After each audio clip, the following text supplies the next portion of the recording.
السلام عليكم ورحمة الله وبركاته. الحمد لله حمدا كثيرا طيبا مباركا فيه كما يحب ربنا ويرضى، وأشهد أن لا إله إلا الله وحده لا شريك له، وأشهد أن محمدا عبده ورسوله لا نبي بعده، صلى الله عليه وعلى آله وصحبه وسلم تسليما كثيرا. يا أيها الذين آمنوا اتقوا الله حق تقاته ولا تموتن إلا وأنتم مسلمون. أما بعد، فإن أصدق الحديث كتاب الله، وخير الهدي هدي محمد صلى الله عليه وسلم، وشر الأمور محدثاتها، وكل محدثة بدعة، وكل بدعة ضلالة، وكل ضلالة في النار، أو كما قال رسول الله صلى الله عليه وسلم. إخوتي في الله، jamaah Masjid Baitur Rahim, rahimani wa rahimakumullah. Alhamdulillah, segala puji bagi Allah Jalla wa Ala yang telah mengkaruniakan kita nikmat dan juga taufiknya sehingga kita bisa kembali duduk di majelis ilmu yang mudah-mudahan semua kita dilimpahkan barakahnya, barakah Allah Subhanahu wa taala, dan juga semoga Allah jadikan duduknya kita di majelis ilmu ini dalam rangka talabul ilmi, menuntut ilmu agama Allah Subhanahu wa taala yang Allah Subhanahu wa taala perintahkan, menjadi sebab dengannya Allah mudahkan kita untuk mendapatkan kebahagiaan, kesuksesan yang hakiki, yakni dimudahkannya kita masuk ke dalam surga Allah Subhanahu wa taala. Sebagaimana yang sering kita sampaikan bahwasannya cita-cita seorang mukmin adalah sukses bukan hanya di dunia namun juga sukses di akhirat. Dan kesuksesan di akhirat itu tentunya bagi seorang mukmin adalah manakala seorang mukmin itu dijauhkan dari api neraka Allah Subhanahu wa taala dan dimudahkan untuk masuk dalam surga Allah Subhanahu wa taala. Itulah sungguhnya kesuksesan. Itulah sungguhnya kesuksesan yang hakiki bagi setiap mukmin. Sebagaimana hal ini disebutkan oleh Allah Jalla wa Ala, di mana Allah Subhanahu wa taala berfirman, "Faman zuhziha 'anil nar wa udkhilal jannah faqad faza." Di mana Allah Subhanahu wa taala berfirman yang artinya barang siapa yang dihindarkan, yang dijauhkan dari api neraka Allah Subhanahu wa taala dan dimudahkan ya dimasukkan ke dalam surga Allah Subhanahu wa taala, maka Allah Subhanahu wa taala menyebut orang tersebut dengan mengatakan faqad faza, maka sungguh dialah orang yang beruntung, orang yang sukses yang sesungguhnya. Jawab Allah Subhanahu wa taala. Maka Allah Subhanahu wa taala jadikan sebab untuk meraih kesuksesan yang hakiki ini adalah dengan talabul ilmi, dengan menuntut ilmu agama Allah Subhanahu wa taala. Maka mudah-mudahan duduknya kita di majelis ilmu ini yang kita tentunya meniatkannya untuk talabul ilmi sebagaimana Allah dan Rasulnya memerintahkan kita, ya, sebagai sebab untuk meraih kesuksesan yang hakiki kelak di akhirat nanti. Amin ya rabbal alamin. Jamaah yang dirahmati Allah Subhanahu wa taala, sebelum kita melanjutkan kajian tafsir kita, yaitu tafsir surat Quraisy di kesempatan duha ini di Masjid Baitur Rahim, maka tentunya akan lebih sempurna kita dahului dengan pembahasan tentang penyambutan kita sebagai seorang muslim dengan datangnya tamu agung, tamu yang setiap mukmin menanti-nanti kedatangannya. Jamaah Allah Subhanahu wa taala, tentunya seorang muslim hendaklah dia menyambut tamu yang agung ini sebagaimana Rasulullah sallallahu alaihi wasallam, sebagaimana para sahabat betul-betul menyambut dengan sambutan yang istimewa dan yang luar biasa. Tentunya menyambut Ramadan ini, maka banyak para ulama menyebutkan, menjelaskan bagaimana hendaknya seorang muslim menyambut datangnya tamu yang agung, yaitu bulan Ramadan ini. Maka di antaranya tentunya yang pertama adalah dengan berdoa kepada Allah Subhanahu wa taala. Bahwa di antara bentuk menyambut dan memuliakan bulan Ramadan, dengan menyambut dan memuliakan datangnya bulan Ramadan ini, maka di antaranya adalah dengan kita berdoa kepada Allah Subhanahu wa taala yang pertama, agar Allah Subhanahu wa taala mempertemukan kita dengan bulan yang mulia ini. Dan tentunya ini sebagaimana yang dilakukan oleh para salafus salih, sebagaimana Al-Imam Ibnu Rajab dalam kitabnya Lataiful Ma'arif menukil perkataan para salaf, bagaimana orang-orang saleh, ulama-ulama terdahulu menyambut Ramadan. Maka di antaranya dengan mereka berdoa kepada Allah Subhanahu wa taala. Dengan mereka berdoa kepada Allah bahkan 6 bulan lamanya sebelum datangnya Ramadan. Masya Allah, kita bayangkan jemaah, bagaimana orang-orang saleh terdahulu ya, dalam menyambut Ramadan itu dengan mereka berdoa kepada Allah Subhanahu wa taala 6 bulan sebelum datangnya Ramadan, jemaah. Berdoa meminta kepada Allah Subhanahu wa taala agar Allah Subhanahu wa taala mempertemukan mereka di Ramadan. Masya Allah ya. Ini saking apa, betul-betul ini penyambutan yang luar biasa. Dimulai dengan apa? Dimulai dengan berdoa kepada Allah jauh-jauh hari ya, meminta kepada Allah Subhanahu wa taala agar dipertemukan dengan tamu yang agung ini, nikmat yang agung, bukan hanya sekedar tamu yang agung, tapi ini nikmat yang agung ya. Datangnya Ramadan jelas nikmat yang luar biasa, nikmat yang agung yang Allah karuniakan kepada hambanya.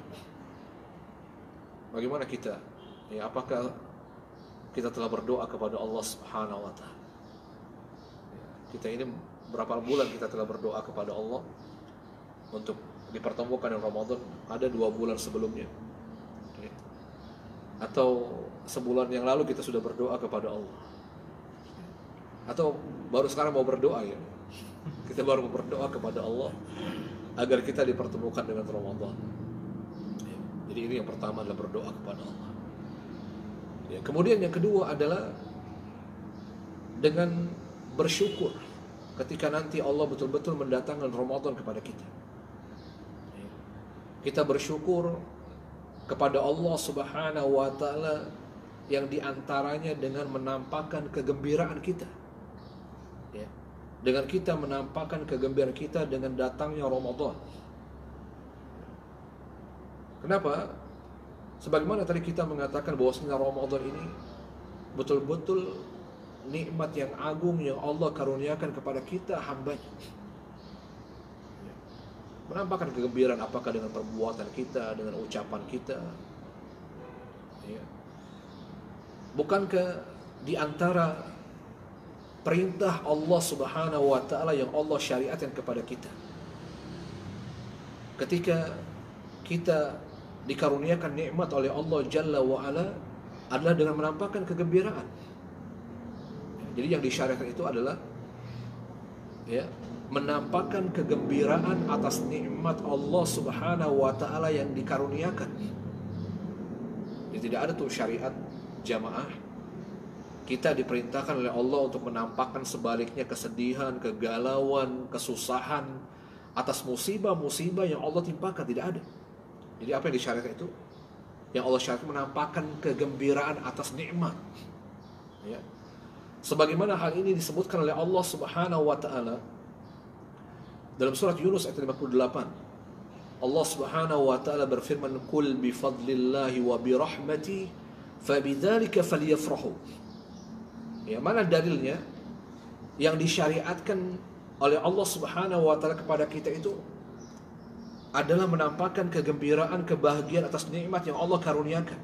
Bukan sebaliknya menampakkan kesedihan, memperlihatkan kegalauan, kesusahan atas musibah-musibah yang ditimpakan, tidak. Ya. Dan ini dalilnya disebutkan oleh Allah Subhanahu wa taala. Allah berfirman, "Qul bi fadlillahi wa bi rahmatihi fabidzalika falyafrahu."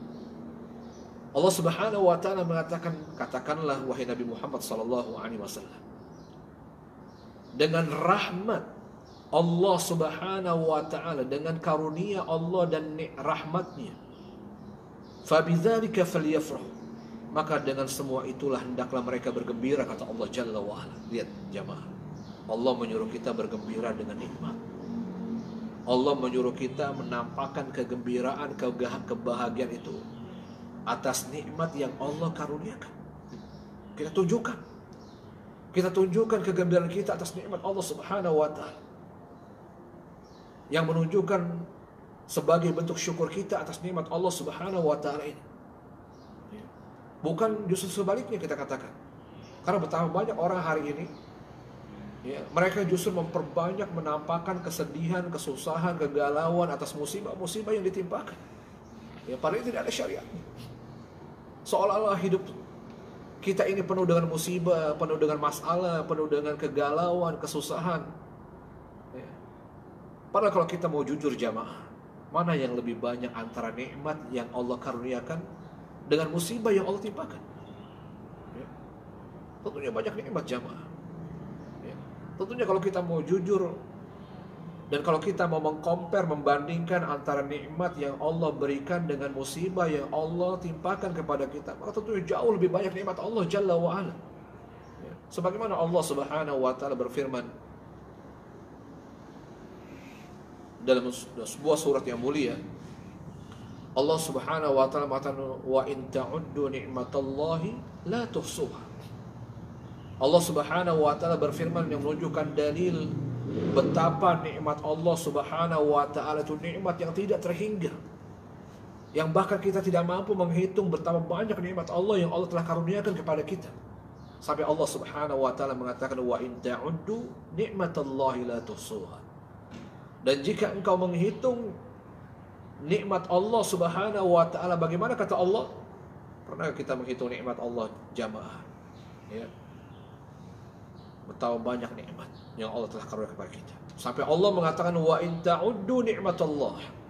Kalau engkau menghitung nikmat Allah Subhanahu wa taala, apa kata Allah? Allah memastikan la tuhsuha. Kalian tidak akan sanggup menghitungnya. Saking banyaknya nikmat Allah itu. Pernah kita menghitung, Bapak? Yang menghitung dari mulai kita dibangunkan dari tidur kita, itu nikmat Allah, bukan? Nikmat Allah. Itu kita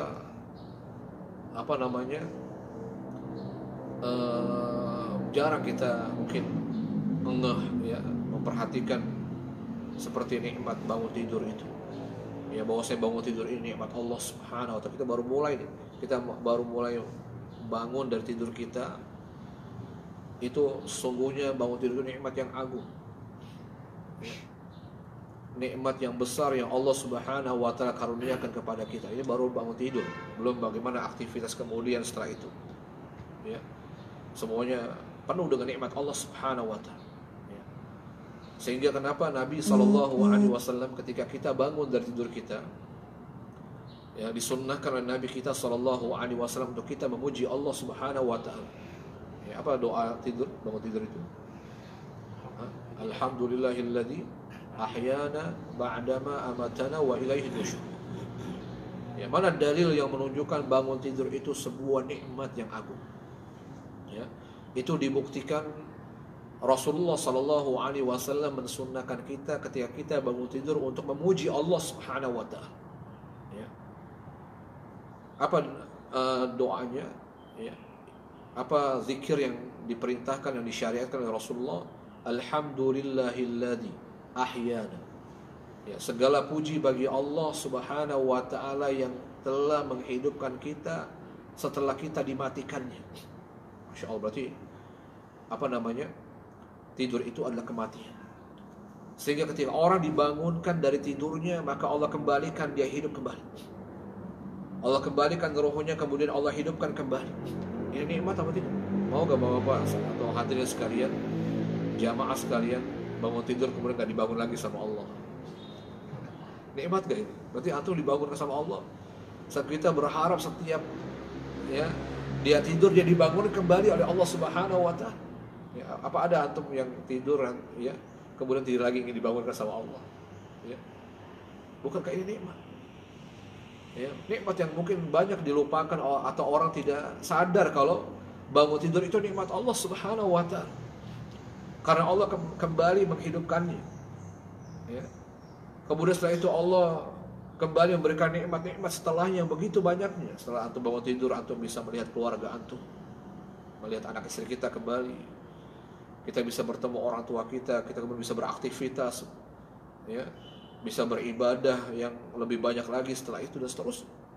Ini nikmat Allah Subhanahu wa Ta'ala. Ya. Maka seorang mukmin ketika dia diberikan nikmat oleh Allah Subhanahu wa Ta'ala, hendaklah dia menampakkan kebaikan, dia bahagia. Ya, untuk menunjukkan sebagai bentuk syukurnya kepada Allah Subhanahu wa Ta'ala, pengakuannya bahwa ini nikmat Allah Subhanahu wa Ta'ala. Terlebih lagi itu nikmat yang lebih agung dari bangun tidur, atau nikmat-nikmat agung yang lainnya.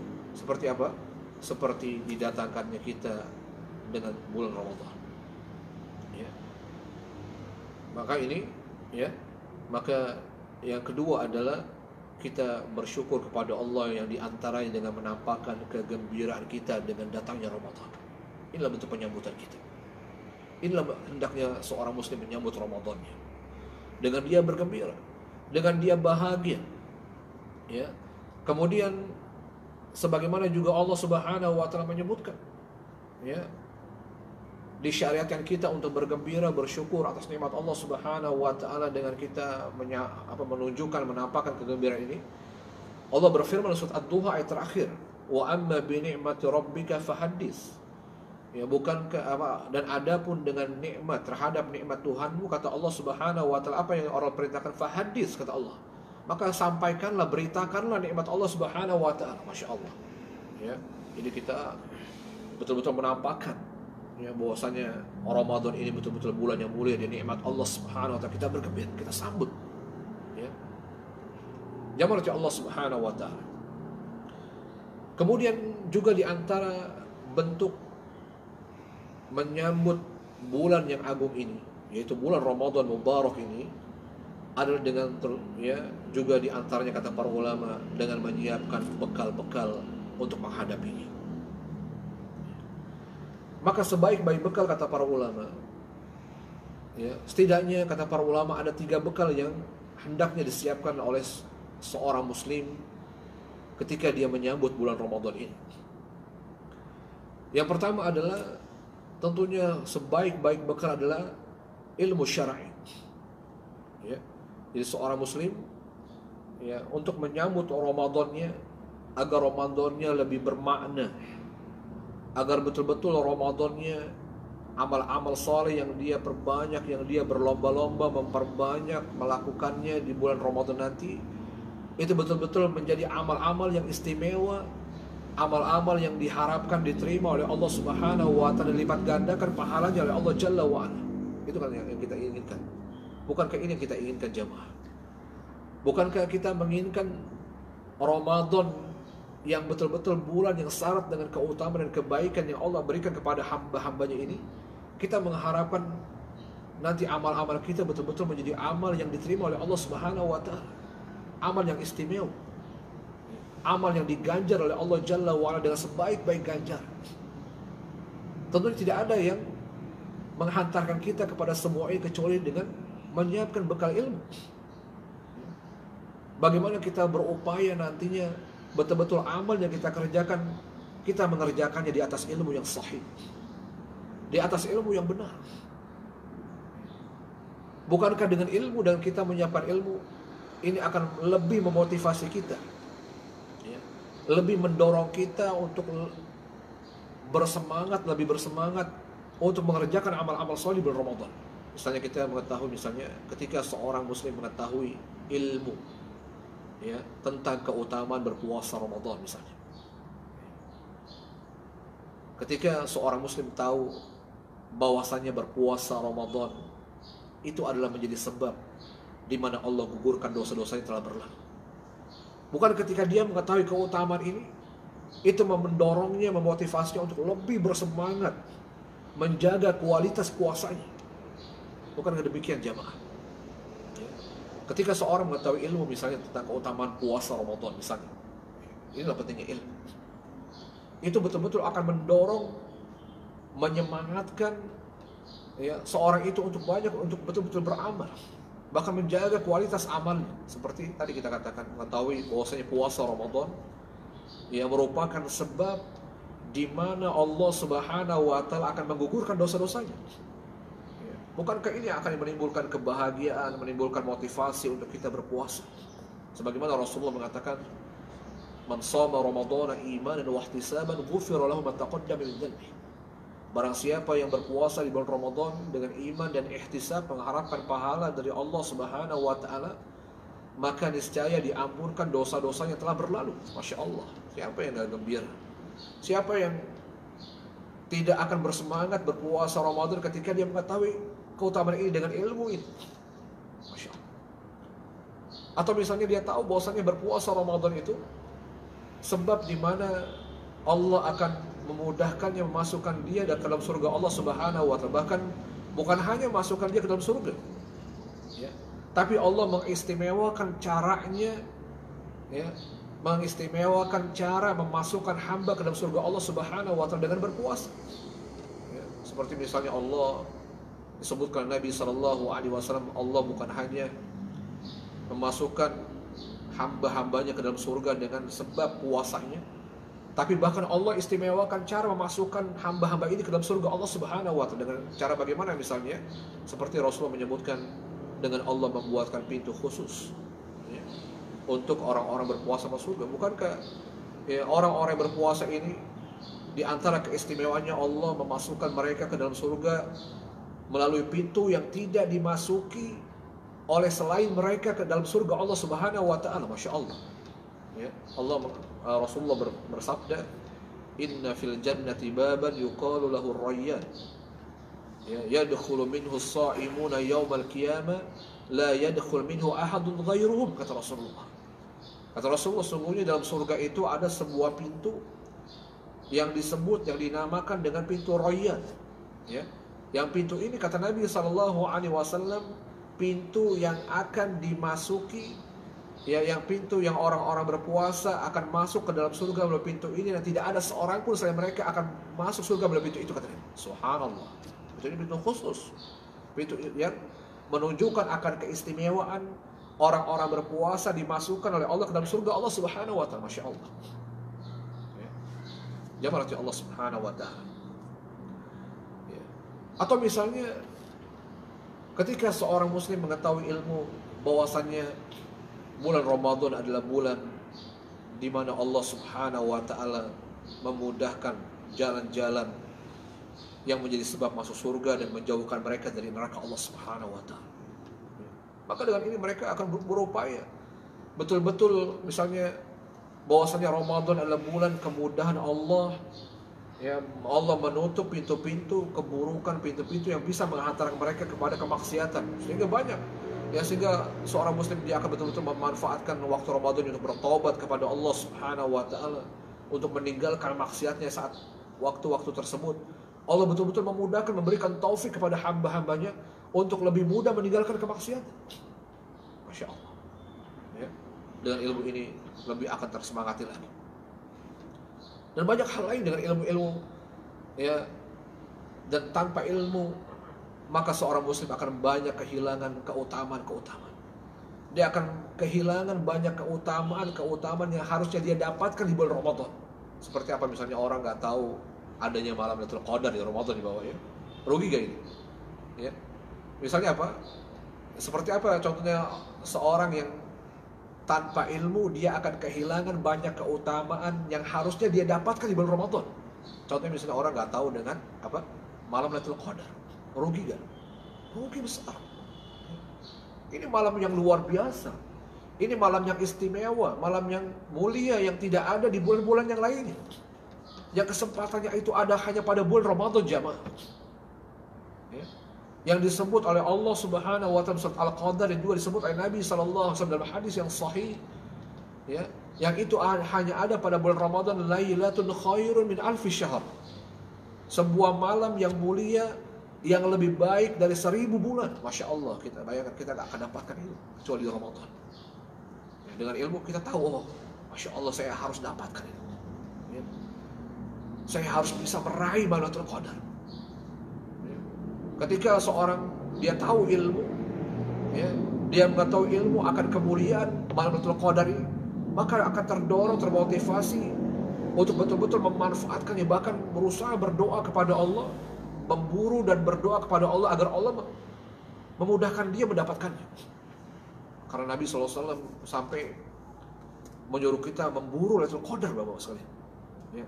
Lihat bagaimana Rasulullah mengilmu kita, ya, dengan Lailatul Qadar itu dengan cara memburunya, dengan cara mengejarnya, kata Rasulullah. Kata Rasul, taharru Lailatul Qadri fil ashr awakhir min Ramadan, kata Nabi.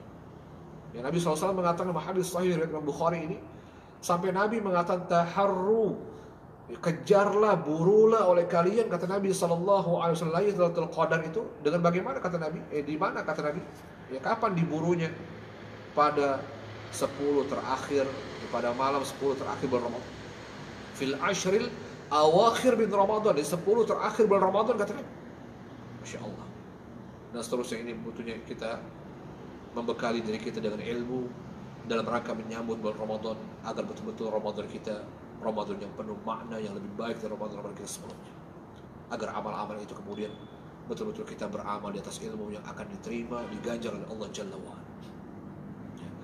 Kemudian bekal yang kedua adalah, ya, dengan kita banyak bertaubat kepada Allah Subhanahu wa taala sebelum datangnya Ramadan. Ya, melalui Allah Subhanahu wa taala. Tentunya diharapkan dengan kita bertaubat dan kita banyak beristighfar, meminta ampun kepada Allah Subhanahu wa taala, bertobat dari maksiat-maksiat yang kita lakukan, sehingga kemudian kita betul-betul memasuki Ramadan dalam keadaan bersih dari dosa-dosa. Yang diharapkan dengan itu amal-amal yang kita akan kerjakan, yang kita akan perbanyak, yang kita akan jaga kualitas dan keistimewaannya. Betul-betul amal itu amal-amal yang berpotensi besar akan diterima dan diganjar oleh Allah Jalla wa'ala. Bukankah orang itu akan berpotensi amalnya diterima oleh Allah Subhanahu wa ta'ala ketika orang itu meninggalkan maksiat? Ya. Dia dalam keadaan bersih dari dosa-dosanya. Tentunya orang yang beramal soleh dalam keadaan penuh maksiat, dengan orang yang beramal soleh yang dia telah bersih dari dosa-dosanya, dia telah bertobat kepada Allah, dia telah banyak beristighfar, mana yang akan lebih berpotensi amal-amal yang saat itu dikerjakan akan diterima oleh Allah Jalla wa'ala? Tentunya orang yang bertobat kepada Allah. Ya. Tentunya orang yang telah bertobat kepada Allah Subhanahu wa ta'ala, telah membersihkan dari dosa-dosanya, ya, yang berpotensi lebih besar amal-amalnya yang dilakukan saat itu akan diterima oleh Allah Subhanahu wa ta'ala. Bukankah maksiat itu akan menghalangi orang akan diterima amalnya oleh Allah Subhanahu wa ta'ala? Ya. Bukankah Nabi sallallahu alaihi wasallam pernah menyebutkan, ya, di mana doa-doa, amal-amal soleh yang dilakukan seorang hamba itu akan terhalangi dengan maksiatnya, dengan perbuatan dosa-dosa yang dikerjakan yang menghalangi doanya, ibadahnya diterima oleh Allah Subhanahu wa ta'ala. Maka dengan ini, kata para ulama, bekal yang terbaik yang hendaknya disiapkan oleh seorang dalam menyambut kedatangan Ramadan adalah dengan banyak bertobat kepada Allah Subhanahu wa ta'ala. Tentunya bentuk-bentuk bertobat kepada Allah, ya, atau syarat-syarat, ya, tentunya dengan memenuhi syarat-syarat agar taubat itu diterima oleh Allah Subhanahu wa ta'ala tentunya. Ya. Bukan sekedar bertobat, ya, tapi betul-betul taubatan nasuha. Ya. Sebagaimana Allah menyuruh kita, tubu ilallahi taubatan nasuha, kata Allah. Bertobatlah kalian dengan sebenar-benarnya taubat, bukan taubat yang main-main. Bersungguh-sungguh kita bertobat kepada Allah sebelum datangnya Ramadan. Ya, agar taubat kita diterima oleh Allah, agar betul-betul dosa-dosa kita telah diampuni oleh Allah Subhanahu wa ta'ala. Ya. Tentunya dengan tadi apa kita katakan, dengan memenuhi syarat-syarat ya diterimanya taubat tersebut oleh Allah Subhanahu wa taala, sebagaimana banyak dijelaskan oleh para ulama. Ya, seperti apa contoh diterima taubat oleh Allah Subhanahu wa taala? Seperti apa? Mengikhlaskan taubat kita karena Allah. Ya. Kita betul-betul bertaubat karena Allah Subhanahu wa taala. Betul-betul kita meninggalkan maksiat itu karena Allah Jalla wa ala. Apa ada orang yang bertaubat bukan karena Allah, jamaah? Ada gak? Bapak-bapak ya, jamaah sekalian, apa ada orang yang bertaubatnya bukan karena orang berhenti dari maksiat tapi bukan karena Allah? Ada. Kenapa tidak ada? Ya. Misalnya dia tidak bermaksiat karena apa namanya? Saat ini dia telah memiliki jabatan tertentu. Masa saya udah jadi Pak RT masih suka main judi, gak enak sama warga tentunya. Ini bukan bertobat karena Allah, ya kan? Ada orang misalnya berhenti bermaksiat karena dia akan menikah dengan anak kiai, anak ustadz. Gimana kata orang kalau saya, misalnya ini yang mau saya nikahi anak ustadz ini, anak kiai misalnya, anak orang terhormat. Apa kata orang nantinya kalau saya menikahi anak orang yang terhormat ini, saya masih bermaksud kepada Allah Subhanahu. Masya Allah. Atau ada orang yang bertobat kepada Allah karena takut dengan jeratan hukum misalnya. Dia berhenti bermaksud bukan karena Allah Subhanahu wa taala, bukan karena dia takut kepada Allah. Bukan dia takut dengan siksa Allah sebagai konsekuensi atas maksiat yang dilakukannya, tapi karena dia takut dengan jeratan hukum manusia. Misalnya, kenapa fulan kok tidak merampok lagi, tidak mencuri lagi? Ya karena dia sekarang capek jadi buronan polisi misalnya. Ya, misalnya Pak ya, dia capek dikejar-kejar sama bosnya, udah saya nggak mau mencuri lagi lah, saya kapok lah. Tapi kapoknya ini bukan karena Allah Subhanahu wa taala. Maka tidak akan diterima oleh Allah Subhanahu wa taala, karena taubat adalah ibadah. Ya. Dan ibadah itu tidak akan diterima kecuali karena Allah, kecuali dengan mengikhlaskan ibadah yang dilakukannya untuk Allah Subhanahu wa taala. Ya. Mana dalil yang menunjukkan taubat itu ibadah? Sebagaimana tadi kita sebutkan dalam surat At-Tahrim tadi kita sebutkan, Allah menyuruh kita tubu ilallahi taubatan nasuha. Mana yang menunjukkan taubat itu adalah ibadah? Ya, maka ini dalilnya, Allah perintahkan kita. Ya, ini menunjukkan perintah Allah ini adalah ibadah. Tubu ilallahi taubatan nasuha. Bertaubatlah kalian dengan sebenar-benarnya taubat. Ya, maka karena taubat itu ibadah, dan ibadah tidak akan diterima oleh Allah Subhanahu wa taala kecuali dengan ikhlas. Ya, itu yang pertama. Yang kedua apa? Dengan menyesal. Ya, dengan menyesali dosa-dosa yang telah dia kerjakan. Ya, tidak cukup dia meninggalkan dosa-dosanya. Ya. Tidak cukup dia mengucapkan beristighfar, astagfirullah wa atubu ilaih. Sampai betul-betul yang kedua, dia betul-betul menyesali perbuatan dosa yang telah dia kerjakan. Dia sesali, ya Allah, kenapa saya sampai seperti ini? Saya minta maaf, saya minta ampun kepada Engkau ya Allah. Ya. Apakah ada orang yang dia bertobat kepada Allah tapi seakan-akan tidak ada penyesalan dalam dirinya atas maksiat yang telah dia kerjakan? Ada. Ya, buktinya ada orang hari ini, ya seperti apa contohnya? Ada orang yang bertobat, ada orang yang mungkin berhenti dari maksiat tapi seakan-akan dia masih bangga dengan maksiat-maksiat yang dia kerjakan. Seperti tidak ada penyesalan ya atas perbuatan maksiat yang pernah dia lakukan, walaupun dia sudah berhenti, dia tidak lagi melakukan perbuatan maksiat yang pernah dia lakukan. Tapi seakan-akan ada kebanggaan, bukannya ada penyesalan, tapi ada kebanggaan dalam perbuatan maksiat. Sampai dia ceritakan dengan bangganya, dulu ana kalau mabok nggak kayak antum, cuma satu botol, satu kerat saya semalam bisa saya habisin, bisa saya tenggak gitu. Ini bukanlah bertobat kepada Allah kata para ulama. Karena bertobat itu wajib disertai dengan penyesalan, dia menyesal. Bukannya dengan bangga dia menceritakan maksiatnya, bukan.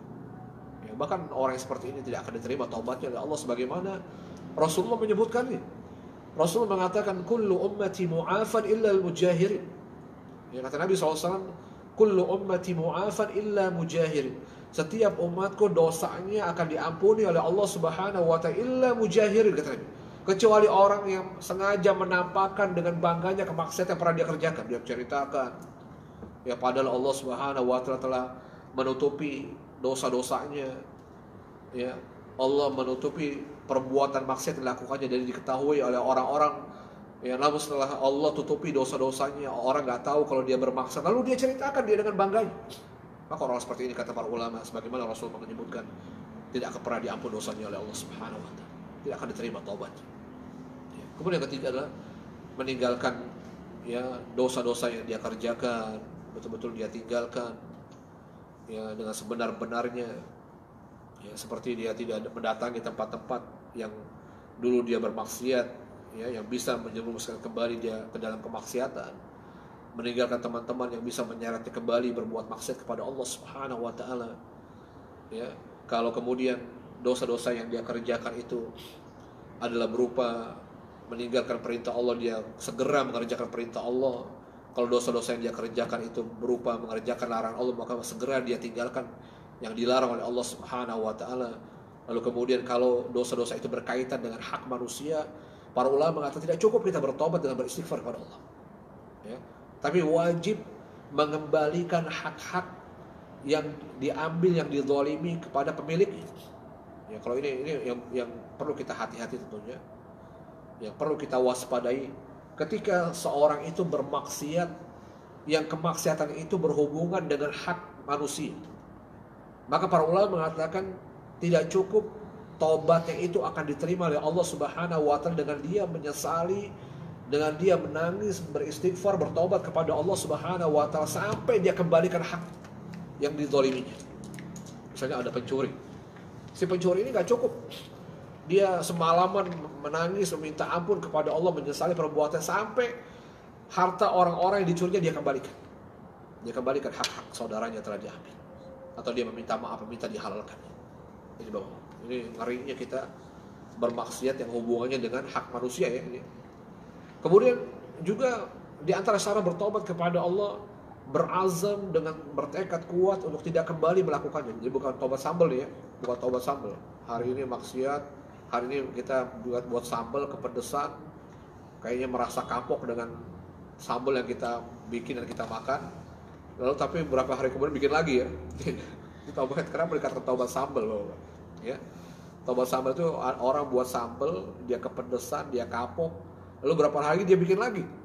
Ini namanya taubat sambal ini. Ada orang bermaksiat, lalu seakan-akan dia menyesal dengan maksiatnya, ya, lalu dia tinggalkan, tapi berapa hari kemudian dia kerjakan lagi itu maksiat. Ini namanya taubat sambal namanya. Ya. Kemudian yang terakhir syarat diterimanya taubat itu melakukannya pada waktu-waktu di mana taubat itu diterima oleh Allah Subhanahu wa taala. Karena ada dua waktu yang disebutkan oleh Nabi Shallallahu Alaihi Wasallam yang kalau seorang hamba bertobat pada dua waktu ini tidak akan diterima oleh Allah Subhanahu Wa Taala. Apa yang pertama? Bertobat pada saat akan dijemput oleh ajal. Ya. Bertobat pada saat ajal akan menjemputnya, maka tidak akan diterima oleh Allah Subhanahu Wa Taala. Ya, maka taubat itu akan diterima oleh Allah Subhanahu Wa Taala selama ajal itu belum tiba kepada kita. Ya. Kemudian yang kedua apa? Bertobat sebelum datangnya terbitnya matahari dari barat, pertanda datangnya kiamat. Yang ditandai dengan apa? Terbitnya matahari dari barat. Kata Nabi SAW, ya, lam tanqati taubah hatta taghruba syamsu min maghribiha.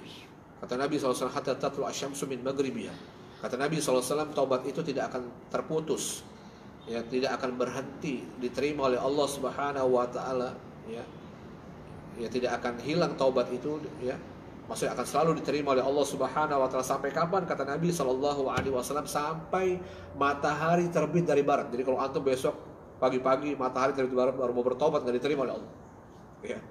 Jadi jangan sampai terlambat. Ini menunjukkan bertobat itu harus segera. Kemudian bekal yang ketiga adalah menyambut Ramadan, adalah dengan kita apa? Dengan kita berdoa meminta taufik kepada Allah Subhanahu wa taala agar kelak ketika kita dipertemukan dengan Ramadan, kita betul-betul dimudahkan oleh Allah Subhanahu wa taala untuk mendapatkan banyak kebaikan-kebaikan pada saat kita berada di dalamnya. Termasuk dimudahkannya kita oleh Allah untuk banyak beramal soleh yang disyariatkan, yang disunnahkan, yang diridhoi oleh Allah Subhanahu wa taala, bukan memperbanyak amal-amal yang Allah tidak syariatkan. Bukan memperbanyak amal-amal yang sia-sia. Karena mungkin banyak orang menganggap dirinya telah banyak melakukan amal-amal soleh, tapi sesungguhnya itu bukan amal soleh. Ya, kenapa doanya itu ya agar kita dimudahkan oleh Allah untuk beramal yang Allah ridhoi, yang Allah syariatkan, Ya, maka amal yang Allah ridho itu amal yang Allah syariatkan. Amal yang disunnahkan oleh Nabi sallallahu alaihi wasallam. Ya, ini penting untuk kita berdoa kepada Allah, meminta kemudahan dan taufik Allah Subhanahu wa taala agar Allah mudahkan, ya, Allah kuatkan kita, ya, untuk banyak beramal soleh yang Allah ridhoi, Allah cintai, yang Allah syariatkan dan disunnahkan oleh Nabi kita sallallahu alaihi wasallam. Jangan nanti Allah Subhanahu wa taala. Mungkin ini saja ya. Mungkin kita lanjutkan kajian tafsir kita, yaitu surat Quraisy. Jangan nanti Allah Subhanahu wa taala, surat Quraisy ini adalah surat yang diturunkan sebelum hijrahnya Nabi sallallahu alaihi wasallam dan para sahabat ke kota Madinah, dari kota Makkah ke kota Madinah. Ya, terdiri dari 4 ayat di surat Quraisy ini, surat yang pendek. Dan surat ini turun, asbabun nuzulnya adalah kepada orang-orang Quraisy. Ya, surat Quraisy ini turun kepada siapa? Dia turun, surat ini khusus dia berkenaan dengan orang-orang Quraisy, dan juga disebutkan di dalamnya tentang berbagai karunia Allah Subhanahu wa taala yang Allah limpahkan kepada kaum Quraisy. Ya. Ini secara global sebab turunnya surat Quraisy. Dan ini berdasarkan hadis yang diriwayatkan Imam Bukhari, ya, bahwasanya Nabi sallallahu alaihi wasallam pernah mengatakan, innallaha faddala Quraisyan bi sab'i khisal. Bahwasanya Allah Subhanahu wa taala memuliakan, mengutamakan orang-orang Quraisy dengan 7 hal. Yang diantaranya Rasulullah sallallahu alaihi wasallam menyebutkan anni fihim, bahwasanya aku termasuk bagian dari Quraisy. Masya Allah, ya. Di antara apa? Di antara Allah memuliakan orang-orang Quraisy atau kabilah Quraisy ini, di mana Allah jadikan aku, kata Nabi SAW, bagian dari mereka. Karena Nabi terlahir dari siapa? Dari kaum Quraisy. Betul kan Bapak sekalian? Nabi ini Quraisy, bukan Quraisy. Ya. Maka ini cukup, kata para ulama, ini cukup menunjukkan Allah Subhanahu wa taala betul-betul memuliakan Quraisy. Dia sebagai kaum yang mulia di sisi Allah Subhanahu wa taala, dengan Allah utus, Allah lahirkan nabi yang terakhir dari mereka. Ya. Bahkan juga ditunjukkan Nabi SAW, wal khilafah fihim, kata Nabi. Dan bahkan khalifah, pengganti Nabi SAW yang menjadi khalifah setelah Nabi itu, siapa yang berhak menjadi khalifah itu? Siapa? Quraisy. Masya Allah. Sehingga tidak boleh, ya, menjadi khalifah itu selain Quraisy. Karena itu disebutkan Nabi SAW. Dan itu atas perintah Allah Subhanahu wa taala. Yang Nabi mengatakan, ya, kemuliaan ini tidak Allah Subhanahu wa taala berikan kepada selain mereka. Ya. Juga termasuk di antaranya, ya, Nabi sallallahu alaihi wasallam menyebutkan kemuliaan Quraisy ini, wa nazalat fihim suratun lam yuzkar fiha ahadun ghairu. Ya. Di mana Allah Subhanahu wa taala memuliakan Quraisy ini dengan Allah turunkan sebuah surat di dalam Al-Qur'an yang tidak disebut di dalamnya kecuali orang Quraisy secara khusus, ya, secara penuh ini, ya. Sampai suratnya disebut dengan surat apa? Surat Quraisy, ya Bapak, ya. Sampai surat itu disebut dengan surat Quraisy. Ya, surat yang menunjukkan kemuliaan mereka. Ya, menunjukkan kemuliaan orang-orang Quraisy ini. Ya, Masya Allah ini, ya. Ini diantara yang disebutkan oleh para ulama, dalil menunjukkan, ya, surat ini betul-betul surat turunnya secara khusus pada orang-orang Quraisy dan menunjukkan kemuliaan mereka. Jamaah Allah Subhanahu wa taala. Kemudian, ya, ayat yang pertama di mana dimulai oleh Allah Subhanahu wa taala dengan Allah mengatakan liila fi Quraisy. Ya. Allah Subhanahu wa taala memulai dengan menyebut, ya, berfirman pada ayat yang pertama, liila fi Quraisy. Ya. Dan takjublah. Ya, para mufassir mengatakan kata liila fi Quraisy itu maknanya i'jabu liila fi Quraisy wa amnih.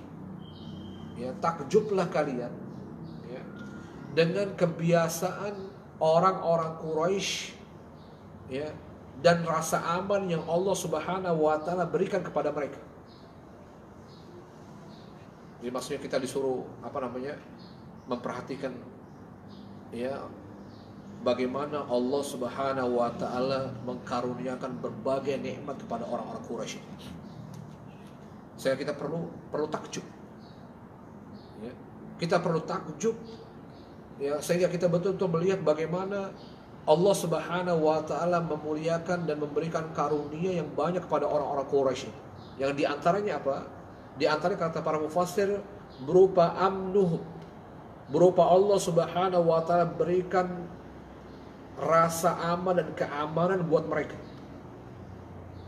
Ya, jadi orang-orang Quraisy ini Bapak sekalian, ya, itu orang-orang yang Allah jaga rasa aman dan keamanan mereka ketika mereka terutama bersafar, ya.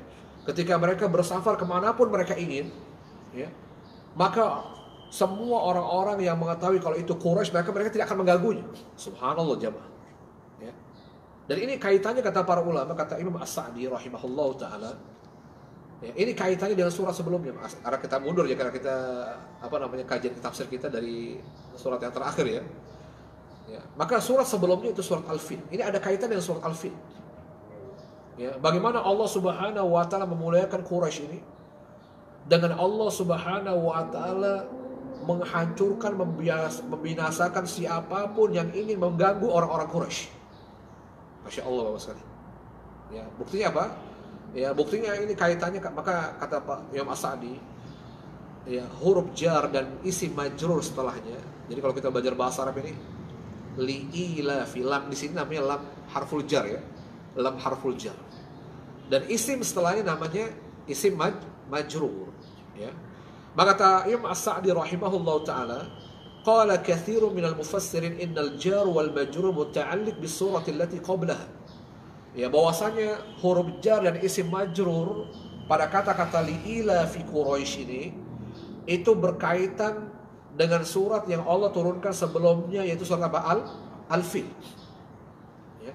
Yaitu maknanya adalah fi'il, ya, Allah Subhanahu wa taala, ya, terhadap perbuatan Allah Subhanahu wa taala, ya, dengan Allah membinasakan tentara gajah yang saat itu ingin menyerang Ka'bah, ya, yang menyerang Ka'bah yang dijaga oleh orang-orang Quraisy, yang penduduknya ada orang-orang Quraisy. Ya, itu apa? Kenapa Allah menghancurkan, ya, orang-orang atau tentara bergajah ini? Itu semata-mata karena Allah ingin memuliakan orang-orang Quraisy. Ya, kata Imam Sa'di, itu semata-mata Allah Subhanahu wa taala menghancurkan tentara bergajah, ya. Bahkan semua yang menginginkan keburukan terhadap mereka itu semata-mata li ajli Quraisy wa amnihim.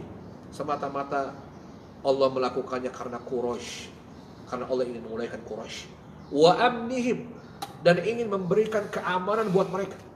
Masya Allah. Bukankah rasa aman ini itu nikmat yang besar, bukan Bapak? Ya. Kata para ulama, nikmat di antara nikmat yang terbesar yang Allah karuniakan kepada hamba di hidup di dunia itu adalah rasa aman. Apa artinya kita kaya raya, Bapak? Jabatan kita bererot misalnya, titel jabatan kita banyak, tapi kita hidup di negeri yang tidak aman, enak gak? Bahagia? Nikmat gak? Antum sebagai misalnya apalah, jabatan tertinggi, ya, tapi hidup antum di tempat itu gak aman, gak ada rasa aman, perang, huru hara, ya, setiap hari jatuh bom, enak gak? Masya Allah, rasa aman itu nikmat besar. Kita lihat bagaimana saudara-saudara kita di belahan dunia yang lain, yang hari ini setiap harinya tidak pernah tenang, ya, karena setiap hari dijatuhkan bom di negaranya. Masya Allah, kita berdoakan agar Allah berikan keamanan, rasa aman kepada mereka, saudara-saudara kita kaum muslimin, ya, di belahan negara lain. Masya Allah, kita negeri kita, Masya Allah, ya, kita merasa aman di negeri kita. Ini nikmat yang luar biasa, nikmat yang besar. Jangan kita buat hal-hal yang membuat kemudian hilang rasa aman itu, dicabut oleh Allah Jalla wa'ala. Karena nikmat yang besar, jamaah. Ya, apakah dengan perbuatan kita provokasi, dengan perbuatan-perbuatan yang bisa hilangnya rasa aman ini dicabut oleh Allah, ya, waliyadzubillah, ya. Maka di antara nikmat Allah Subhanahu wa taala, dengan Allah Subhanahu wa taala, kata Imam Sa'di, ya, Allah Subhanahu wa taala memberikan rasa aman kepada orang-orang Quraisy, ya. Kemudian wastiqamati masalihim, dan stabilnya maslahat-maslahat, ya, yang dibutuhkan oleh orang Quraisy, stabil. Dan sampai hari ini, jamaah sekalian, kalau kita lihat negara yang paling stabil itu negara Saudi, kan, ya, apa, Arab, Mekah, Madinah, subhanallah itu. Ya. Memang Misalnya tidak tumbuh berbagai buah-buahan misalnya di negara, tapi ada gak semuanya? Ya, ada gak jamaah ya? Semua yang dibutuhkan ada gak? Ada. Semuanya ada. Masya Allah, Allah mudahkan, Allah limpahkan rezeki. Ya. Kemudian wantizami rihlatihim minasy ya fi syita lil Yaman was-sayf lisyam li ajli tijar wal makasib. Yaitu juga berupa Allah Subhanahu wa taala ya mudahkan, berikan rasa aman, begitu teraturnya perjalanan safar mereka ya untuk berdagang ya, mencari maisha mereka ini ya, dengan Allah mudahkan ya, dengan Allah berikan rasa aman perjalanan mereka ini dalam mencari apa yang mereka butuhkan ya, safar mereka dalam rangka berdagang ya, seperti apa? Seperti fisyita ya. Dalam ayat yang kedua Allah Subhanahu wa taala mengatakan apa? Ila fihim rihlatasyita was-sayf. Ya, yaitu dengan Allah Subhanahu wa taala berikan rasa aman, berikan kemudahan mereka bersafar ya dalam perjalanan perdagangan mereka ini, baik di musim apa syita ini, apa musim apa? Musim dingin. Biasanya orang-orang Quraisy itu kalau ketika berada di musim dingin, yaitu disebut musim syita ya, itu mereka berdagang ke Yaman. Ya, mereka menuju Yaman. Ya. Kemudian kalau di musim panas as-sayf ya, maka orang-orang Quraisy ini mereka bersafar dalam rangka berdagang ini, dalam rangka perdagangan ini ya, untuk memenuhi kebutuhan mereka ini. Itu kalau di waktu panas, musim panas itu mereka kemana perginya? Ke Syam ya, ke Syam. Maka dalam dua perjalanan ini betul-betul Allah Subhanahu wa taala memudahkan yang diantara memberi rasa aman, melindungi mereka ya. Sehingga tidak ada tidak ada orang yang berani mengganggu orang-orang Quraisy ini dalam perjalanan mereka. Subhanallah, sampai hari ini kalau tahu itu orang Quraisy tidak akan diganggu. Masya Allah, ini betul-betul orang Quraisy itu betul-betul begitunya dimuliakan oleh Allah Subhanahu wa taala, dengan Allah limpahkan berbagai kenikmatan buat mereka. Bahkan Imam As-Sa'di rahimahullah taala mengatakan fa ahlakallahu man aradahum bisu, di mana Allah Subhanahu wa taala akan membinasakan siapapun orang yang menginginkan keburukan atas mereka. Masya Allah Bapak sekalian.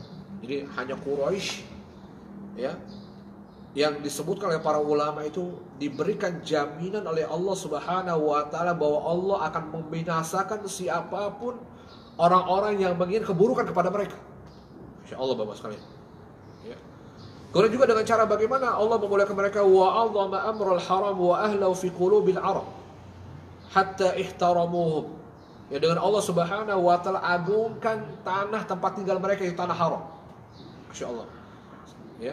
Dan kita sampai hari ini kita mengagungkan Mekah, Madinah, tanah haram yang itu di dalamnya orang-orang Quraisy. Ya, wa ahlahu, dan penduduknya siapa? Penduduknya orang-orang Quraisy. Siapa penduduk asli ya tanah haram itu? Orang-orang Quraisy Makkah. Ya. Dan Allah Subhanahu wa taala agungkan tanah haram dan penduduknya itu orang-orang Quraisy fi qulubil Arab, di semua hati orang-orang Arab. Jadi orang-orang Arab semuanya tentunya bukan orang Quraisy Bapak sekalian ya. Tapi Allah Allah jadikan hati-hati orang Arab itu ya agar mereka mengagungkan tanah haram dan penduduknya orang-orang Quraisy. Masya Allah. Hatta ihtaramuhum, sampai betul-betul mereka menghormati orang-orang Quraisy. Sampai orang-orang semua kabilah Arab itu betul-betul hormat, ta'zim kepada orang-orang Quraisy. Subhanallah. Sampai hari ini orang-orang Quraisy itu dimuliakan. Ya, walam ya'taridu lahum fi ayyi safar, bahkan mereka tidak pernah menghalang-halangi. Ya, mereka tidak pernah menyusahkan, menyulitkan orang-orang Quraisy kalau mereka mau bersafar kemana saja mereka inginkan. Sampai hari ini orang Quraisy kalau bersafar, apalagi pada saat itu ya tentunya. Ya, maka orang-orang Quraisy ini kemanapun mereka bersafar, ya, maka tidak ada orang yang menghalangi mereka, tidak ada orang yang mau berani mengganggu mereka. Masya Allah, karena mereka melihat bagaimana dulunya Allah menyelamatkan mereka dari tentara gajah ini. Ya.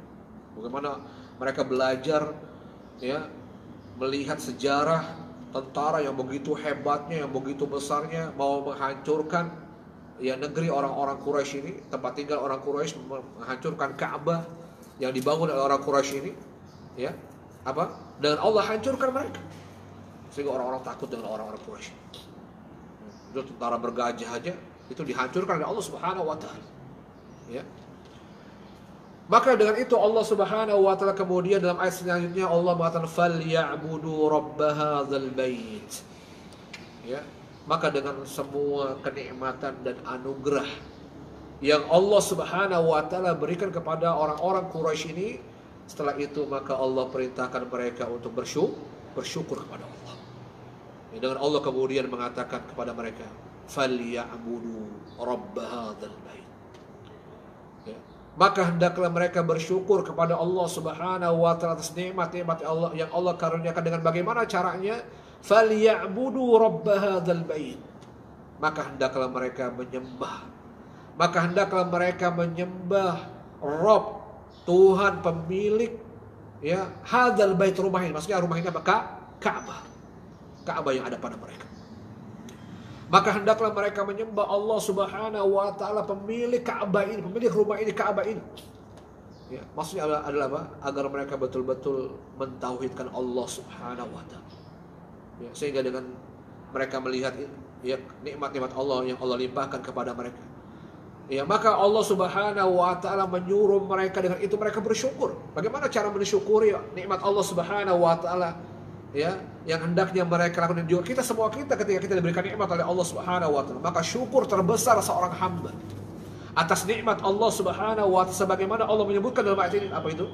Mentauhidkan Allah Subhanahu wa taala, menunaikan haknya Allah Jalla wa Ala. Ini jamaah. Ya, jadi syukur, ya, seorang hamba yang terbesar atas nikmat Allah Subhanahu wa taala yang Allah karuniakan kepadanya adalah bukan yang lain adalah kecuali apa? Dia mengikhlaskan ibadahnya, mentauhidkan, ya, ibadahnya hanya kepada Allah Subhanahu wa taala. Karena dia adalah hak tertingginya Allah Subhanahu wa taala. Ya, yaitu mengikhlaskan ibadah hanya untuk Allah dan meninggalkan berbagai bentuk ibadah yang ditujukan kepada selain Allah Jalla wa Ala atau meninggalkan kesyirikan. Maka Allah perintahkan falyabudu rabb hadzal bait. Lalu kembali Allah Subhanahu wa taala, ya, menjelaskan kenapa mereka harus bersyukur kepada Allah, ya Rabb, yang memiliki Ka'bah ini. Lalu Allah menyebutkan dalam ayat selanjutnya, alladzi at'amahum min ju' wa amanahum min khauf. Karena Allah lah Subhanahu wa taala alladzi at'amahum. Karena Allah lah Subhanahu wa taala kenapa mereka diperintahkan oleh Allah untuk bersyukur dengan menyembah hanya kepada Allah Subhanahu wa taala, meninggalkan kesyirikan. Alladzi at'amahum. Allah ingin beritahu kepada mereka, ya, biar mereka betul-betul mau bersyukur dan menyembah hanya kepada Allah. Karena Allah Subhanahu wa taala alladzi at'amahum. Allah lah yang telah memberi makan. Ya, Allah yang telah memberi makan kepada mereka, yang menghilangkan dengan memberi makan kepada mereka minju dari rasa lapar. Ya. Wa amanahum min khauf. Dan Allah yang telah memberikan rasa aman kepada mereka dari ketakutan. Sebagaimana tadi kita jelaskan, bagaimana anugerah karunia yang Allah berikan kepada orang Quraisy adalah berupa apa? Ya, berupa rizki yang berlimpah. Ya, yang itu ditunjukkan oleh Allah alladzi at'amahum min ju', yang telah menghilangkan rasa lapar mereka dengan Allah memberikan kemudahan mereka untuk memenuhi kebutuhan mereka. Ya, kebutuhan yang paling dibutuhkan setiap kita adalah kebutuhan untuk menghilangkan rasa lapar ini. Ini adalah sebuah nikmat yang besar. Ya. Dan yang kedua adalah memberikan rasa aman kepada orang-orang Quraisy dari ketakutan yang itu dirasakan oleh semua orang. Takut, ya. Tentunya rasa aman ini. Ya, sehingga para ulama mengatakan bahwasanya rizki yang berlimpah, ya. Kemudian wal aman minal makhawif, dan rasa aman dari berbagai ketakutan, ya, min akbarin ni'am ad-dunyawiyah, kata Imam Sa'di rahimahullah ta'ala. Ya. Imam Sa'di mengatakan, ya, kenapa Allah menyebutkan dua nikmat ini, ya, untuk menjadi cukup, ya, sebagai alasan bagi Allah Subhanahu wa taala untuk menyuruh orang-orang Quraisy ini bersyukur, yaitu dengan cara bertauhid kepada Allah Subhanahu wa taala, mentauhidkan Allah dalam ibadah kepada Allah Subhanahu wa taala. Ya, karena kedua nikmat ini adalah nikmat, kata Imam Sa'di, ya, min akbarin ni'am ad-dunyawiyah. Itu adalah nikmat yang paling besar yang Allah karuniakan di dunia. Ya, nikmat dunia yang paling besar yang Allah karuniakan kepada hambanya, yaitu berupa kedua hal ini. Apa itu? Berlimpahnya nikmat, ya, berlimpahnya nikmat seperti tercukupi, terpenuhi semua kebutuhannya, yang diantara menghilangkan rasa lapar mereka. Yang kedua adalah rasa aman dari berbagai ketakutan. Makanya tidak adalah yang lebih hebat dari nikmat ini. Nikmat di mana orang itu dilimpahkan oleh Allah rizkinya, ya, Allah limpahkan rizki kepadanya. Yang kedua berupa apa? Rasa aman dari berbagai ketakutan. Apa artinya rezeki berlimpah? Kalau ada salah satunya hilang, maka ini tentunya tidak cukup menjadi nikmat yang besar. Ada orang rezekinya berlimpah, tapi dia hidup di negeri yang tidak aman. Enak gak, Bang? Ya, mau keluar pakai mobil yang bagus juga takut ya. Wah, nanti dibegal kan ya. Antum punya motor Masya Allah, motor terbagus misalnya, tapi setiap mau keluar takut. Akhirnya itu motor itu di rumah aja. Jadi nikmat apa tidak? Enggak nikmat. Ya. Antum banyak uang, banyak harta, tapi kalau mau kemana-mana, wah nanti harta saya dibegal gak? Saya nanti besok dirampok gak? Saya nanti rumah saya mah gak aman. Ya. Masya Allah. Ada mungkin orang hidupnya aman, tidak ada peperangan, tidak ada begal, tidak ada orang yang akan merampok, tapi rezekinya sempit, gak punya apa-apa. Enak juga gak? Gak nikmat juga. Ya. Aman tapi rezekinya gak ada. Maka Masya Allah, jika berkumpulnya dua hal ini, ya, jika berkumpul dua nikmat ini, yaitu berlimpahnya rizki dan diberikannya rasa aman dari berbagai ketakutan, maka ini adalah sebesar-besarnya nikmat. Maka ini nikmat dunia yang paling besar yang Allah karuniakan pada hambanya. Yang nikmat kedua nikmat ini al-mujibah li syukrillah, nikmat yang pastinya mewajibkan, yang tentunya mewajibkan orang yang mendapatkannya untuk bersyukur kepada Allah Subhanahu wa taala. Nikmat Allah Subhanahu wa taala. Ya, mungkin ini saja yang saya sampaikan kesempatan kali ini.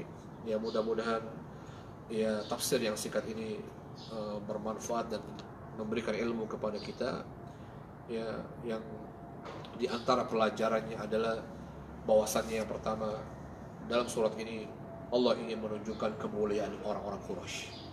Ya, bahwasanya Allah Subhanahu wa taala ingin menunjukkan agar kita belajar, kita takjub dan kemudian belajar, ya, dari bagaimana Allah Subhanahu wa taala memuliakan orang-orang Quraisy, yaitu dengan melimpahkan berbagai kenikmatan kepada mereka. Dan nikmat terbesar yang Allah limpahkan kepada seorang hamba adalah berkumpulnya dua nikmat yang Allah karuniakan ini, yaitu berupa apa? Berlimpahnya rezeki dan rasa aman dari berbagai ketakutan. Ya. Maka kemudian juga pelajarannya adalah bagaimana seorang itu ketika Allah berikan nikmat-nikmat, apalagi nikmat yang besar, agar dia betul-betul bersyukur kepada Allah. Maka Allah perintahkan kita untuk bersyukur kepada Allah atas nikmat. Yang tentunya syukur yang tertinggi yang diberikan seorang hamba kepada Allah atas nikmat yang Allah karuniakan, itu adalah dengan apa? Dengan menunaikan hak Allah Subhanahu wa taala, yaitu mentauhidkan Allah Subhanahu wa taala dan beribadah kepadanya dan tidak berbuat syirik kepada Allah Subhanahu wa taala.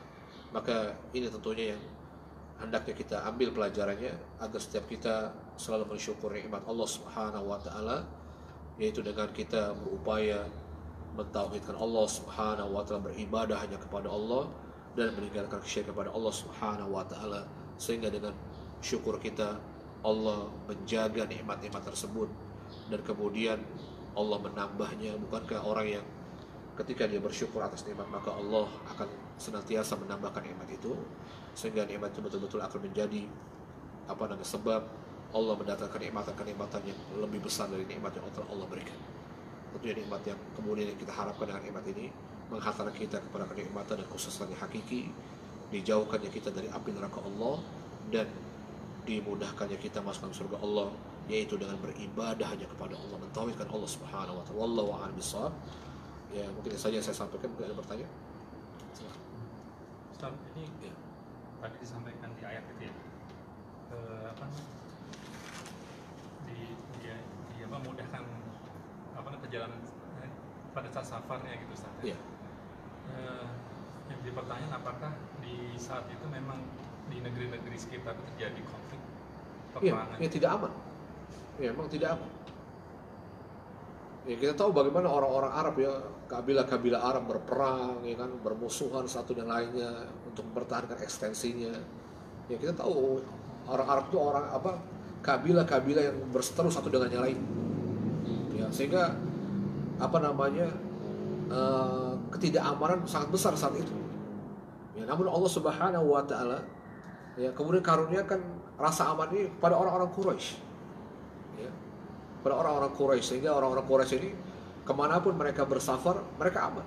Tidak ada orang yang berani mengusik mereka, mengganggu mereka. Di saat kondisi saat itu tidak aman ya.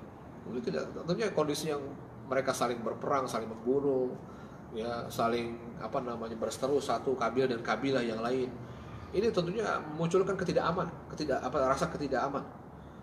Tapi Allah Subhanahu wa taala memberikan khusus kepada orang-orang Quraisy rasa aman ini.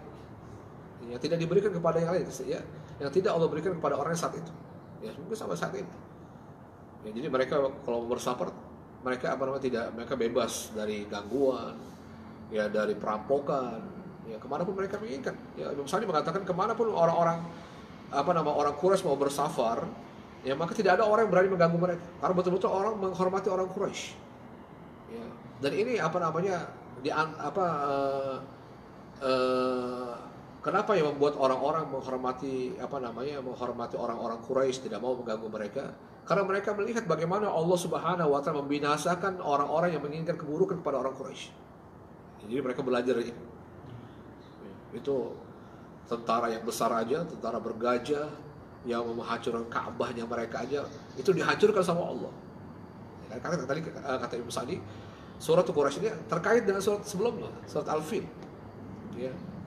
Jadi dari sini maka Allah Subhanahu wa taala betul-betul membuat orang-orang Arab itu, ya, hati-hati mereka itu menggagungkan tanah haram, yang di situ ada Ka'bah dan penduduknya ada orang-orang Quraisy. Betul-betul mereka ta'zim, mereka menghormati orang-orang Quraisy, sehingga kemanapun orang-orang Quraisy bersafar, ya, termasuk diantaranya kenapa berdagang kan ini sesuatu yang yang bisa akan berpotensi untuk diganggu kan ya. Kalau dalam bawa dagangan, bawa kekayaan, ini yang akan berpotensi untuk mendapatkan gangguan tentunya. Tapi orang-orang Quraisy diberikan rasa aman oleh Allah Subhanahu wa taala. Ya. Allah betul-betul membuat orang-orang itu tidak mengganggu mereka. Ya. Mereka tidak berani mengganggu orang Quraisy. Sampai saat ini Ustaz ya? Sampai saat ini. Suku Quraisy itu suku Quraisy dimuliakan. Sampai saat ini, Masya Allah. Ya. Quraisy, namanya Quraisy, Al-Quraisy. Subhanallah. Terus kemudian kalau negeri aman ini apakah karena dari doanya Nabi Ibrahim tadi? Ya, termasuk doa-doa ya, apalagi itu ditambah lagi, itu jadi tambahan itu ya, menjadi tambahan betul-betul negeri yang aman ini. Ya, gitu. Yang pertama jelas memang Allah Subhanahu wa taala mentakdirkan ini, ditambah lagi dengan doa-doa para nabi ya, mendoakan agar negeri menjadi baladan aminan, menjadi negeri yang aman, yang sejahtera. Ditambah lagi tentang itu. Baik. Ada lagi? Pertanyaan tadi yang terakhir, yang ayat terakhir yang telah memberikan makanan kepada mereka untuk menghilangkan lapar dan mengamankan mereka dari rasa takut-takutan satu. Iya. Itu kiasnya rizki yang melimpah itu apakah hanya seperti menghilangkan lapar saja atau bagaimana? Hakikatnya ya, tentunya ini yang dimaksud dalam ayat ini itu hanya itu hanya sebagian ya, sebagian rezeki oleh Allah Subhanahu wa taala. Itu adalah dengan dihilangkannya rasa lapar, artinya dengan Allah kenyangkan, Allah berikan makan, Allah mudahkan kita mendapat makanan yang kemudian dengan itu hilang rasa lapar kita. Ini kan nikmat Allah Subhanahu wa taala. Ya, tentunya bukan hanya ini tentunya. Ya, tentunya bukan hanya ini, hanya nikmat Allah satu-satunya ya. Ini hanya sebagai contoh. Ya, sebagai contoh, bukan ya, karena yang dirasakan sebagai nikmat yang sangat nyata bagi manusia itu ketika mereka hilang rasa laparnya, mereka tidak kelaparan ya kan. Itu yang sangat ya kan. Mungkin kebutuhan orang terhadap nikmat-nikmat yang lain, itu akan jauh lebih besar ya terhadap kebutuhan berupa nikmat hilangnya rasa lapar, ya kan? Ya kan? Apa? Misalnya kita disuruh memilih baju atau memilih sembako, ya mana yang akan kita dahulu? Katanya kita akan memilih sembako yang itu akan bisa menghilangkan kelaparan kita, yang itu akan bisa menyebabkan kematian. Kalau kita nggak dapat baju, kita masih bisa hidup, ya kan? Kita masih bisa merasakan nikmat-nikmat yang lain. Tapi kalau udah rasa lapar, yang itu akan menyebabkan kematian, maka hilang semuanya kenikmatan. Ya, kenapa Allah menyebutkan wa'at amau minju? Kenapa yang disebutkan oleh Allah nikmat Allah Subhanahu wa taala itu ya mewakili nikmat-nikmat yang lainnya? Allah menyebutkan dengan nikmat berupa Allah memberikan makan kepada orang-orang Quraisy yang bisa menghilangkan rasa lapar mereka, sehingga mereka dimudahkan oleh Allah untuk berdagang. Dengan itu mereka mencukupkan kebutuhan ya khususnya makan mereka yang menghilangkan rasa lapar mereka. Karena itu kenikmatan yang nyata, kenikmatan yang lebih dibutuhkan dari kebutuhan-kebutuhan orang terhadap nikmat yang lainnya. Ya kan? Bukan berarti bukan nikmat, kemudian hanya terbatas pada nikmat ini. Ya. Itu maksudnya ya. Jadi karena kebutuhan orang terhadap nikmat untuk menghilangkan rasa lapar itu lebih dibutuhkan, lebih besar daripada nikmat yang lain. Ya. Gitu. Seperti juga rasa aman. Ya, dan rasa aman juga nikmat yang sangat dibutuhkan oleh manusia. Nikmat yang besar yang jauh lebih dibutuhkan oleh manusia pada nikmat-nikmat yang lainnya. Tadi kita katakan apalah artinya kita banyak nikmat tapi tidak aman. Ya kan, kita rumahnya besar tapi mungkin besok 2 hari lagi hancur rumah kita, dibombardir karena nggak aman, dirampok oleh orang, dibegal kita kalau pas keluar membawa harta kita, ya, makanya hilang nikmat itu. Maka itu ini adalah nikmat besar. Ya, yang ayat keempat ini sesuai dengan hadis Rasulullah, Ustaz. Gimana? Ya, ayat keempat ini sesuai dengan hadis Rasulullah yang menyatakan seorang bagaikan raja gitu. Gimana? Yang ayat keempat ini sesuai dengan hadis Rasulullah yang kalau nggak salah tuh yang sesuai dengan nikmat kayak raja gitu Ustaz. Jadi dikasih kenikmatan dalam rasa aman, kemudian cukup dengan makanan. Iya, betul nikmatnya raja ya kan? Itu nikmat raja ya, dia merasa aman di singgasananya, hartanya berlimpah yang diberikan itu. Ya. Ini senikmat-nikmat. Ini nikmat yang besar, ya nikmatnya sebuah nikmat. Rezeki yang berlimpah dan diberikannya rasa aman, insyaallah. Sehingga tentunya ini akan lebih mewajibkan seorang hamba yang diberikan 2 nikmat ini lebih bersyukur lagi kepada Allah. Ya. Ini bukan berarti ketika tidak mendapatkan 2 nikmat ini kita nggak bersyukur dengan nikmat yang lain. Nikmat bersyukur lebih-lebih lagi maksudnya, lebih-lebih lagi kalau kita dikaruniakan dengan 2 nikmat besar ini ya di dunia ini, dengan berlimpahnya rezeki. Dan rezeki tentunya banyak ya, rezeki banyak ya. Bukan hanya makanan yang bisa menghilangkan rasa lapar kita, rezeki banyak. Ya, dikaruniakan kita dengan anak-anak yang soleh, keluarga yang soleh, bertetangga dengan tetangga yang soleh, ini juga rezeki ya. Ini banyak tentunya. Ya, tapi ini mewakili ya di antara rezeki yang merupakan nikmat terbesar adalah diberikannya kita kemudahan untuk menghilangkan rasa lapar kita dengan makan-makan tersebut. Diberikannya makan kepada kita. Wallahu a'lam. Ada lagi? Tapi kalau tidak ada lagi pertanyaan, ya kita cukupkan kajian kita. Ya sekali lagi sebentar lagi kita akan datang bulan yang agung. Mari kita menyambut dengan sebaik dan semaksimal mungkin sehingga betul-betul Ramadan kita yang akan datang ini Ramadan yang jauh lebih bermakna, Ramadan yang betul-betul berkualitas dan lebih istimewa dari Ramadan kita sebelumnya. Tentunya sebaik-baik persiapan kita dalam menyambut Ramadan itu sebagaimana kita menyebutkannya ya adalah dengan menyiapkan ilmu-ilmu syar'i menghadapinya, bertobat kepada Allah dan meminta taufik kepada Allah agar Allah memudahkan kita untuk banyak beramal di bulan Ramadan. Kemudian saja ya, kita sudah kafar majlis. Subhanakallahumma wa bihamdika asyhadu an la ilaha illa anta astaghfiruka wa atubu ilaik. Wassalamu alaikum warahmatullahi wabarakatuh.